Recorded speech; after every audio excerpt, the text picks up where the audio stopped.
Mamie Gervais. This is ABC Columbia News. Good afternoon. Thanks for joining us. I'm Grace Joyle. Deadly storms tore across parts of the Midwest yesterday, leaving destruction in their path. Reed Binion has our story. I know there was walls on top of people, is how it's described to me. Barron County Sheriff Chris Fitzgerald addressing the devastation left after a deadly tornado reportedly tore through a mobile home park in northwest Wisconsin Tuesday. I would describe it as total destruction. There's a whole row where there should be trailers that there's nothing but debris. The storm leaving splintered wood and twisted metal in its wake, along with dozens of injuries. Some victims suffering only minor cuts, others carried out on stretchers. There were reports of tornadoes in other states as well, including Texas and Oklahoma, where the hard-hit community of Elk City saw injuries and widespread damage. The storm tearing roofs off of some homes while completely destroying others.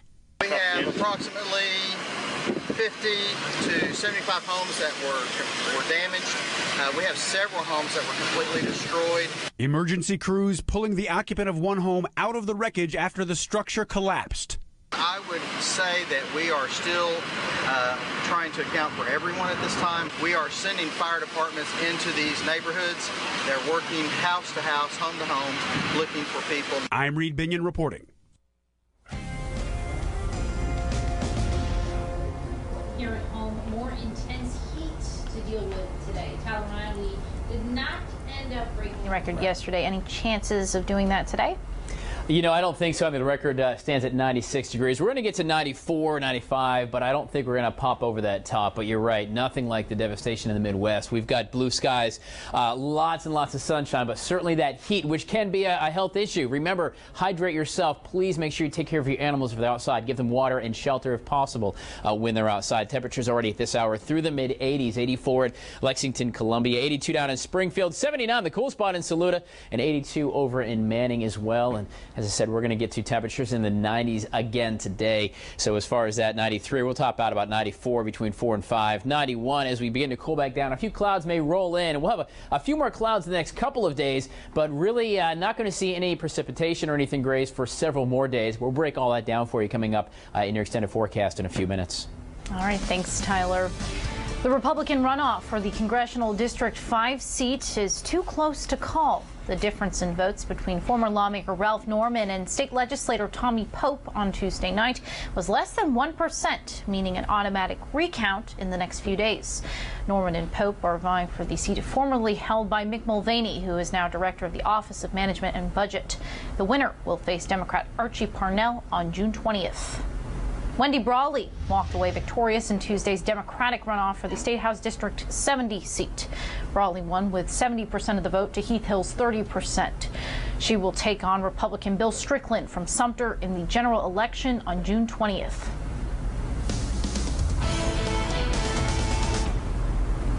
Startling new reports reveal that the president might have asked former FBI Director James Comey to bury the investigation into Michael Flynn. This comes on the heels of the revelation that the president shared classified information with Russian diplomats. Kristen Holmes has the latest. Sources close to former FBI Director James Comey say Comey wrote a memo following a one-on-one conversation with President Trump in which the president asked him to end the investigation into National Security Advisor Michael Flynn. The president telling the former director, quote, "I hope you can let this go." Sources saying Comey was so appalled by the request, he wanted to document it. The White House adamantly denying the report in a statement, reading, "While the president has repeatedly expressed his view that General Flynn is a decent man who served and protected our country, the president has never asked Mr. Comey or anyone else to end any investigation, including any investigation involving General Flynn." One legal analyst calling the request potentially criminal. If he's telling the truth, I don't know how anyone can see this comment as anything but obstruction of justice. And lawmakers on both sides of the aisle asking for answers. The larger concern is just what seems to be a lack of communication discipline coming out of the White House. He needs to come back before the Congress and I think share with the public what conversations he had with the president that may bear on whether there was any effort to obstruct the investigation or impede it in any way. The former FBI director declined an invitation to testify in front of the Senate Intelligence Committee behind closed doors. Sources say he wants to testify publicly and that the expectation is that those memos will be subpoenaed. In Washington, I'm Kristen Holmes. A Sumter man faces a murder charge after a shooting death Monday night. Sumter PD says it responded to the 400 block of Belk Street after getting a call around at 11:30 that night. Officers say when they arrived, they found the victim in the backyard with a gunshot wound. He was taken to Palmetto Health Toomey, where he died. The suspect, Channing Pack, is being held at the Sumter Lee Detention Center. Detectives think the shooting was the result of an argument. However, the incident is still under investigation. A Sumter County man is behind bars after authorities say he tried to kill his ex-girlfriend. The Sumter County Sheriff's Office has charged Leon Davis with multiple counts of attempted murder, kidnapping, assault, and battery. Deputies say they arrested the 39-year-old Sunday after he reportedly attacked his ex with a knife, stabbing her several times. The victim says she and Davis had argued earlier that day. Davis is being held without bond. This morning, law enforcement agencies in Lexington County stopped to remember fallen officers. The annual memorial service is held at the courthouse on Main Street. 17 officers were remembered at this year's emotional gathering, which falls during National Police Week.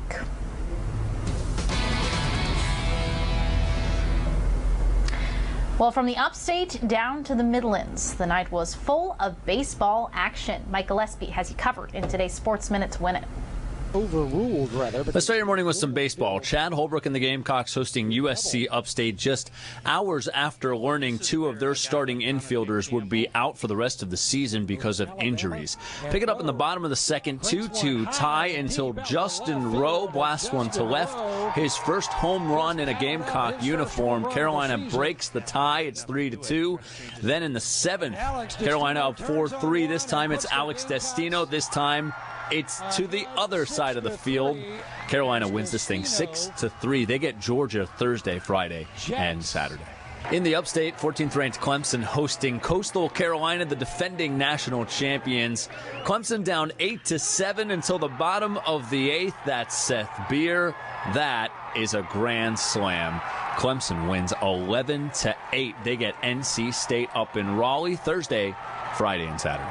Finally, sincere congratulations to the 4A state baseball champions, the AC Flora Falcons, taking home the title after beating South Point last night up in Rock Hill 8-1. That's the Falcons' fourth state title in the last 5 years. That'll do it for your Sports Minute to Win It for this Wednesday. Hope it gets you off to a great day.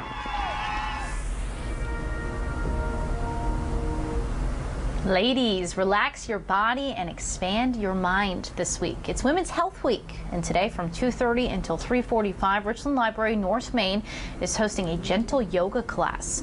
The free class invites you to move more gently. City Yoga will help you use good alignment techniques to release tension and create comfort so your breath can move more freely. And get ready to see fireflies flashing in harmony. Every year from mid-May to mid-June, this rare phenomenon can only be seen in a handful of places, like here in the Midlands. You can see the fireflies flash starting this weekend at Congaree National Park, which will be extending its hours until 9 at night. The park is hosting a Firefly Festival at the peak of the season, and that is happening next Saturday, May the 27th. Coming up, Chelsea Manning has left a prison cell a couple decades early.